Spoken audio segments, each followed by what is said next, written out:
All right, now the question is, can we use any survey report, any research in academic or gender training essay writing? When you write an essay, can we use any survey report like according to survey, or can we use any numbers, statistics, two-third population, 90% people and 40% people and all that, right? And I would add some more, like can you use quotations, sayings of people, Shakespeare said, or Einstein said, or Isaac Newton said, or anything like that, right? The thing is, when you write essay writing is not basically a sort of statistical document. So whenever you write essay, any fake survey reports. I read a book. That book is Ielts teacher, and that book is written by Cambridge Ielts examiner Pauline Collin. Pauline Collin has written several books on IELTS. So she says that avoid any fake survey report. Like, sometimes you create it on your own. Once a student of mine in his essay wrote, paper was first invented by a German scientist and all that. And I asked him, is that right? He said, no, I just created that, right? So any survey report, any research, any statistics, any numbers in your essay writing, any golden quotations by someone, because when you write a quotation, that does not belong to you. That will go in crammed answer. You write a 2-sentence quotation, that is not your writing, that is the writing of the writer of that quotation. You have memorized it. So that will go in memorized answer. They will not even consider that. So any survey reports, any numbers, any statistics, basically when you write essay should be written in present tense. Most of the time they give you topics which are the common topics at present. You can write all your essay in present tense. Then along with present tense, you can use something from the past if you have any example. Otherwise, you don't need to go to past. Just write all your essay in present tense and avoid any quotations, and don't use so many idioms. We've got two types of idioms. One is phrasal verbs and one is idiomatic phrase. Now what is phrasal verb? Come across, look into. These are phrasal verbs. You can use phrasal verbs appropriately. They are fine. But on the other hand, some other idioms like ace of something, or apple of his parents' eyes, or anything like that, these things should be avoided. Again, why? Because idiom is something that you have crammed and you are trying to write that. So don't write so many idioms, but you can write a couple of them. At the same time, when it comes to calculations, numbers should be avoided, should not be written, quotations should not be written. There is another thing, we call it proverb. Proverbs are also like golden sayings, so they should be avoided as well. Right? Just write properly. And one more thing, when we talk about writing, it's very important to understand two things. One is the topic, second is the range of the topic. Very important. Most of the candidates, they only understand topic. For example, they give you a topic related to education. The topic is, these days nobody wants to become a teacher. And the number of teacher or the people who want to join teaching, that is decreasing. What are the reasons for this and how can we overcome this problem? Now some students understand what is the topic, teacher. They write my best teacher.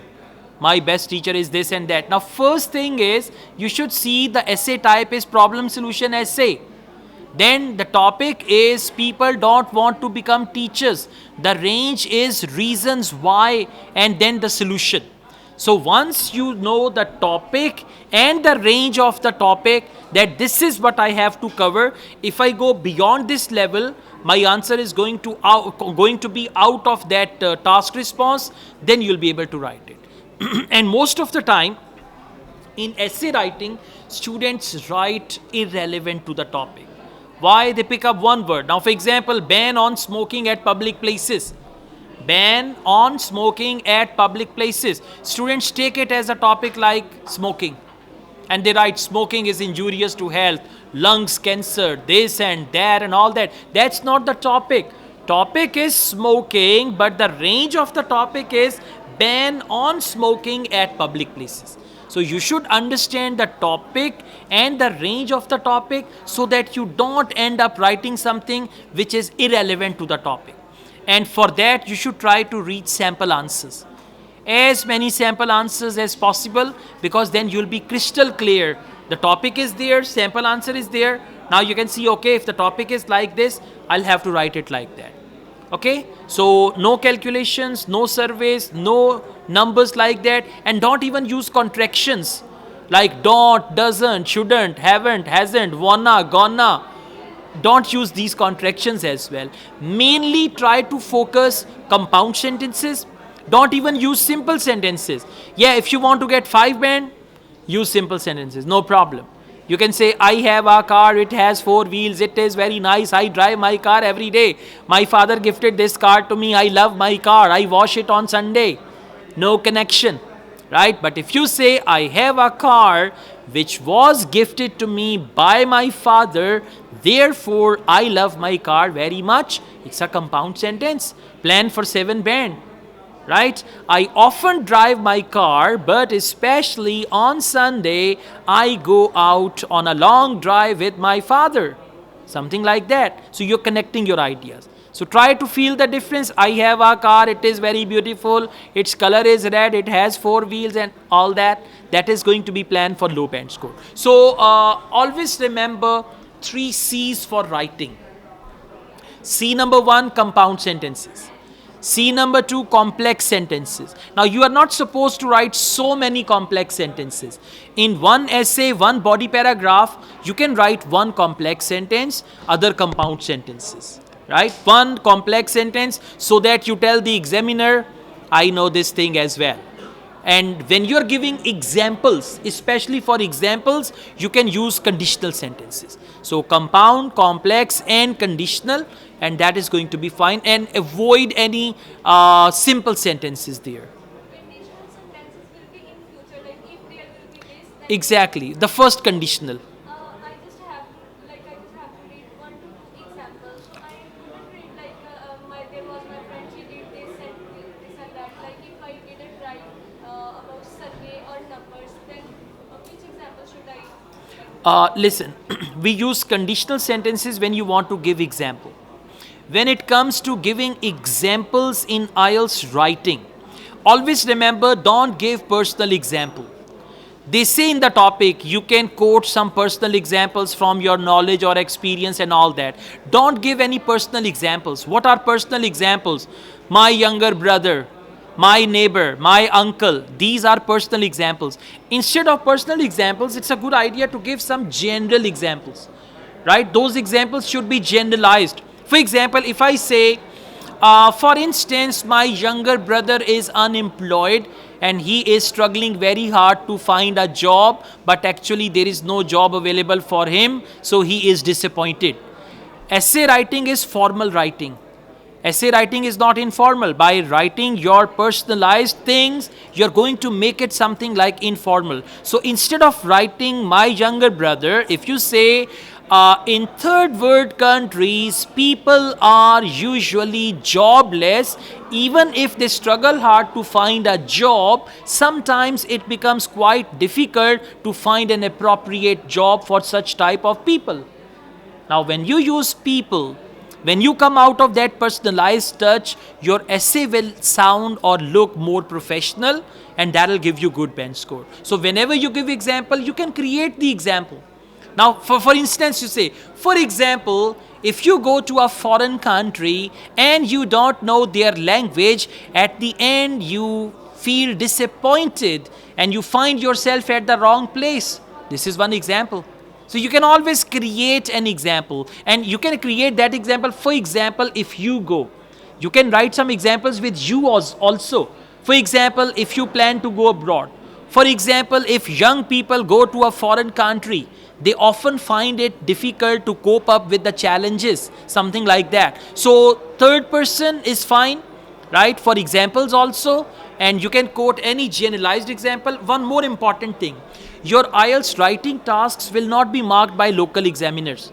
They will not be marked in your own country. What you do, you just fill your writing answer sheet they're going to put it on the scanner. All sides scanned. After scanning, it's actually on Ielts portal, Cambridge Ielts portal. And there are the examiners from Sri Lanka, from India. Pakistani tests will be marked by Indian examiner. Indian tests will be marked by Canadian examiner. So they have the access. I mean, in the past, we used to have the paper marking, but now we have on-screen marking. Total on-screen marking after this COVID and all that, because they could not produce the results when we had COVID. So now it's all on-screen. On-screen marking is examiner is going to open a test. Now examiner is going to check and all that. They don't correct your test, by the way. If you must be thinking, oh, mera test correct karenge, meri galtiyan nikalenge. Not like that. They just read it all, and then they have certain points to mark for vocabulary, for grammar, for other stuff, and then at the end they give you the bench score. They just type the bench score and that's it. So examiner's job is not to mark or check and then give you the bench score that they say, okay, this spelling is wrong, I correct the spelling. They will only notice spelling mistakes, all right. Then they'll say, all right, grammatical mistakes, that's the second one. So they have all the checklists and the stuff like that, and after doing all these things, the words are counted by invigilators, or we call them markers. Examiners don't count the words. Anything which is not technical, markers do that very things, okay? So markers are going to actually check number of words and this and that, and examiner will only see off the topic, length of it, total, and then you will get the bench score. So you should consider all these things. Therefore, whenever you write it for international audience. Don't write your essay for local audience. For example, in Sialkot, no.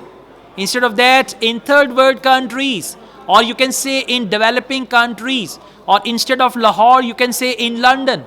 Now see, there are certain issues which are global. If you talk about traffic problem is global.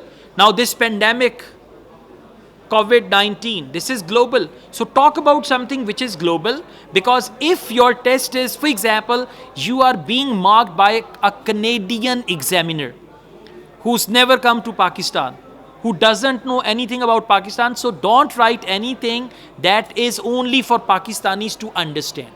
Write something which is for global audience and you will get better bench score in that, right?